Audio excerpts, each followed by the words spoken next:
How do you find an editor?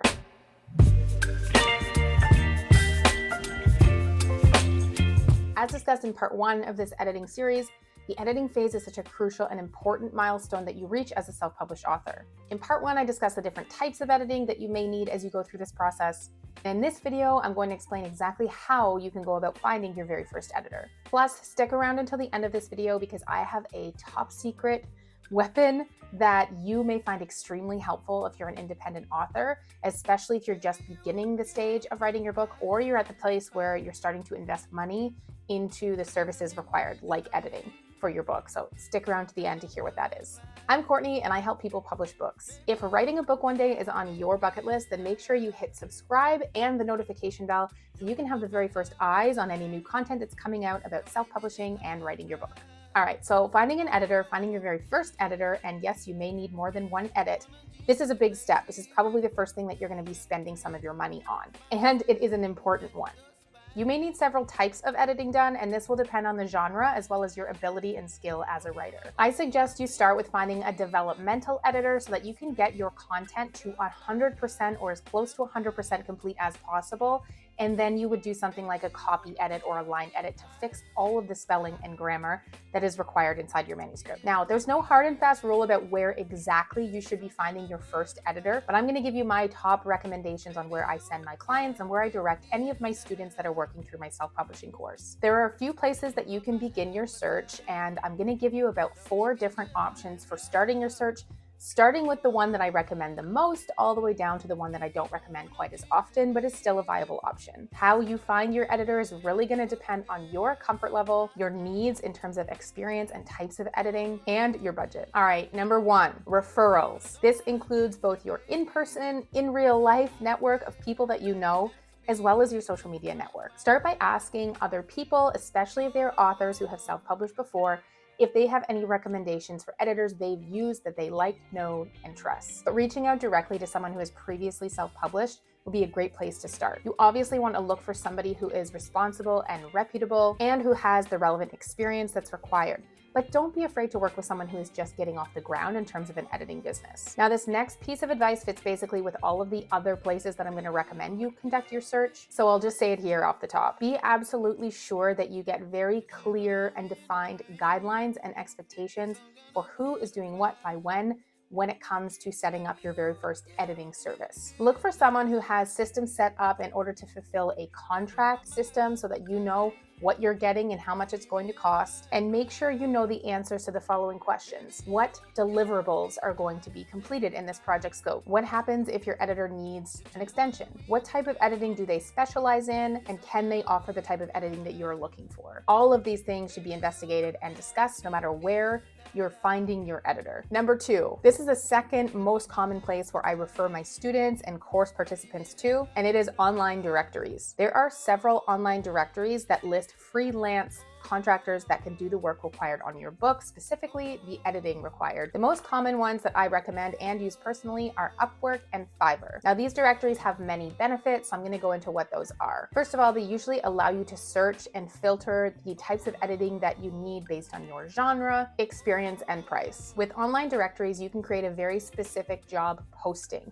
that explains everything in detail of exactly what you're looking for when you're sourcing an editor. You can both accept inquiries and applications for your job posting, as well as browse through professionals and seek them out to participate in your project. Now, there are some safety and security measures that are built into platforms like these, and this is something that I feel really comfortable with when I'm working with these platforms. There is a barrier between you and the person who is conducting the work, and that is the platform itself. This makes things a little bit more safe and secure for you because you're paying the company and then the company is paying the freelancer. If there are any issues with work assignments, completion dates, deadlines, or work being completed in the way that it was agreed upon, you have more leverage to take action on next steps, which is something that makes me feel a little bit more safe and secure. That means if they don't do what they say they're going to do, by the time they say they're going to do it, essentially you could reach out and make a claim to the company, and it's not like it was just an agreement between you and the freelancer, and all of a sudden they just disappeared and didn't finish your work. Now, this is in comparison to the risk that you could take if you're just hiring someone who was referred from a friend of a friend within your network. Now, obviously, you can mitigate this risk by pre-arranging payment terms based on milestones and deliverables. And I always want to give my fellow humans and business owners the benefit of the doubt, but you are the one who needs to be very thorough in vetting your editor, no matter what source you are getting them from, whether it's a platform like an online directory or it is a referral within your network, in person or social media. All right, here are some other benefits to online directories. You can pick a set rate for your project and only allow freelancers to accept that job based on your budget. You can pay via milestone payments instead of an hourly rate. You can select a project rate just for that one project that you're doing with all of the variables inside the scope of work. And you have the added benefit of seeing their rankings, their reviews,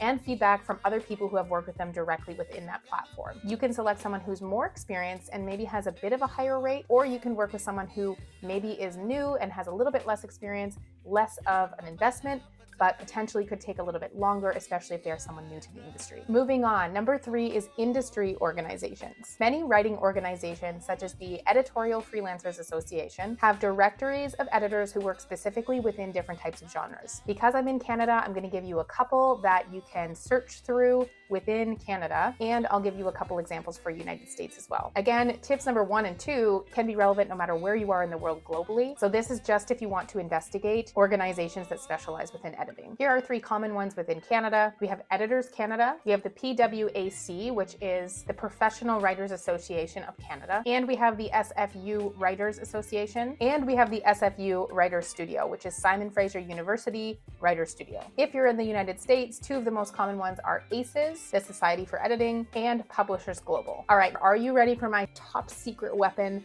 for independent authors? Now, this secret weapon not only helps you through the process of editing, of which we're talking about today, but it can also help you at various other stages of the writing and self-publishing process. Bonus, it can help you to save money. So if you're a fully self-funded independent author, as most of us are, this is a way that you should be able to cut back a few of the costs if you're being very mindful of your budget, which again, I assume most of us are. Now, you're gonna have to comment below if you want me to do a full overview of this platform that I call my secret weapon. If so, let me know, and I'm happy to expand on my full experience in working with this platform. So this is number 4, the place where you can find an editor, and it is intermingled within my top secret weapon, which is a platform called Reedsy. Reedsy is an online marketplace and platform that connects writers with the various service providers required to self-publish your book. This can include editors as well as designers and even book marketers. Now, I call Reedsy my secret weapon because you can actually do everything from start to finish within the platform. It's not only an online marketplace where you can find freelance editors, but you actually can use the platform to